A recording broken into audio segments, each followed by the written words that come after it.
What is going on, everybody? Welcome back. The Blood of Dawnwalker launches on September the 3rd, and it is the one I am most curious about this year. This is Rebel Wolves, a studio built by people who made The Witcher 3, and they have done something genuinely strange with the structure. You get 30 days and 30 nights, and almost everything you do spends that time, including leveling up. It is also the first chapter of a planned saga published by Bandai Namco and built in Unreal Engine 5. So today we are going through 10 things you actually need to know before this one lands. A few of these change how you would plan an entire playthrough, and most of it comes straight from the developer's own gameplay walkthroughs rather than previews. Let us get into it. Number one, the hook the whole game is built on. You play as Coen, and he is a Dawnwalker, human during the day, vampire at night, and this is not a costume change because the two forms have genuinely different tool sets. As a human, you learn witchcraft, casting hexes using your own blood. Those let you speak with the dead, move faster, and brave the astral plane. New spells come from arcane texts and obscure tomes you have to find out in the world. As a vampire, you get claws and fangs. You can climb walls, and you can cross distances in the blink of an eye. You can even turn into a wolf. So the same location at noon and at midnight is effectively two different playgrounds with two different sets of options. And the developers have said most quests can be approached in either form. Number two, the mechanic everybody's arguing about. Coen's family gets kidnapped, and from that moment, you have 30 days and 30 nights to save them. The deadline is a coronation. Now, that sounds terrifying, and a lot of people have reacted badly to it. So here's the part that changes everything. There is no real time clock. You are never sitting there watching a timer tick down while you stand still. Time is a resource you spend deliberately.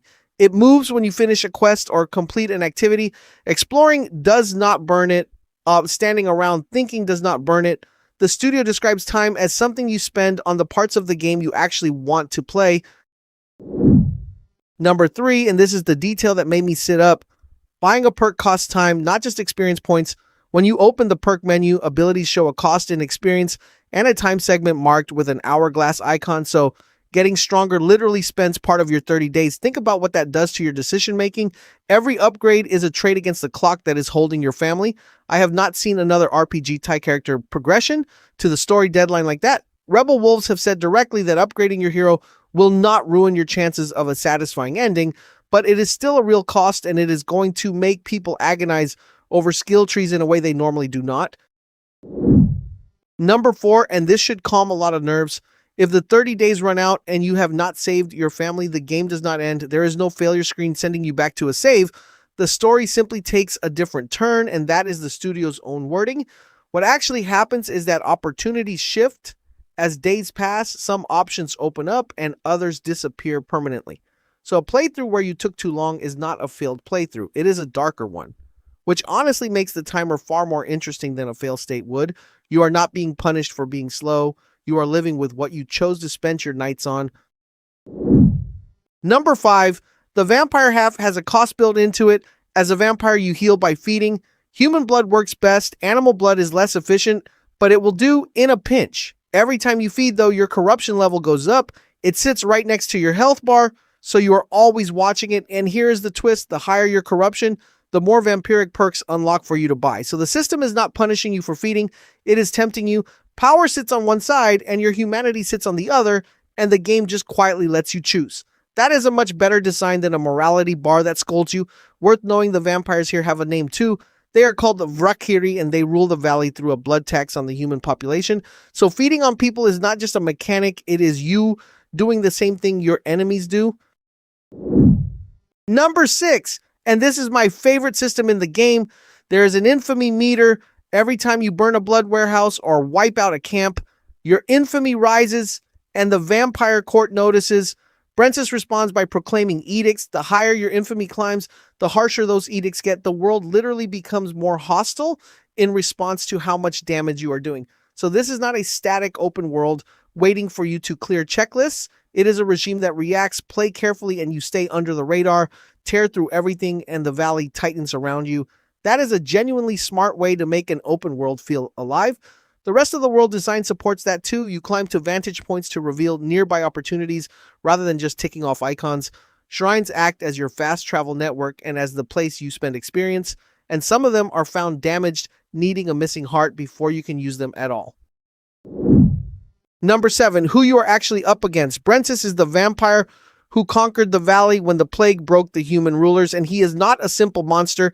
He heals his people with his own blood, and in exchange, he demands absolute obedience. He was also a Roman politician before he turned, which explains a lot about how he governs. He split the valley into 3 dominions and handed them to 3 officers. Ambrose is the youngest with the most to prove, and he runs the blood stockpiles and the draining dungeons.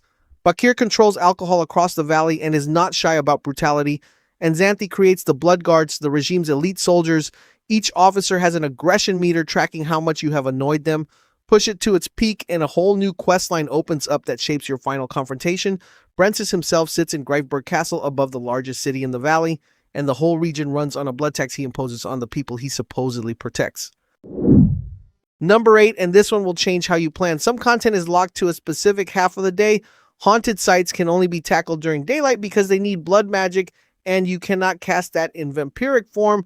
Clearing them rewards ancient texts that make Coen a stronger spellcaster. Meanwhile, the wolf form for fast travel is a night-only perk. There is a daytime equivalent called Mercurial Fervor, but it is a separate hex you have to unlock, so you're constantly deciding whether to push on through the night or wait for sunrise. And since most quests can be approached in either form, the same objective can play out completely differently depending on when you show up. Number 9, and this is the boldest thing in the design, every quest and every activity in this game is optional. There is one clear goal and no single path to it, which means the moment you finish the prologue, you can walk straight up to Brencis' castle and try to end it. Rebel Wolves have not locked that behind progress. They just point out that beating him as a freshly made Dawnwalker would be a feat worthy of legends. So the 30 days are not a quarter, they are a budget, and how you spend them is entirely your call. Go in strong and slow, or go in early and desperate, and there's a lot of valley to spend that budget on. The studio lists lush forests and a bustling city, along with treacherous swamps and caverns hiding forgotten mysteries. Mountain peaks too, since the whole thing sits in the Carpathians. And number 10, the practical stuff. Combat comes in 2 modes. Omni block and Omni attack picks your swing and block directions automatically, so you focus on timing. Directional combat is the tactical option where you read your opponent and find the rhythm yourself. Either way, unblockable attacks have to be dodged. On price, the standard edition is $60. The Eclipse and Day 1 editions are $70, and there is a physical collector's with a Coen figurine. Every pre-order includes the Sangoran Wayfarer's armor set, and on PC, be warned, every tier wants 16 gigabytes of RAM and 60 gigabytes on an SSD. The targets are an RTX 5060 for 1080p on high and an RTX 5090 for 4K Ultra. Those are steep numbers, and they have drawn some criticism already. And those are the 10 things you need to know about the Blood of Dawnwalker.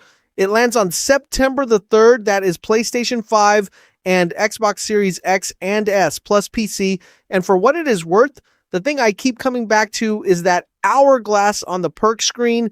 A game where getting stronger costs you time with your family is doing something I have genuinely not seen before. We have got an everything you need to know breakdown coming next, then early impressions and a before you buy closer to launch. So subscribe and turn on notifications if you want those now. Tell me down in the comments, does that 30-day limit excite you or put you off completely? Thank you all so much for watching, and I will see you in the next one.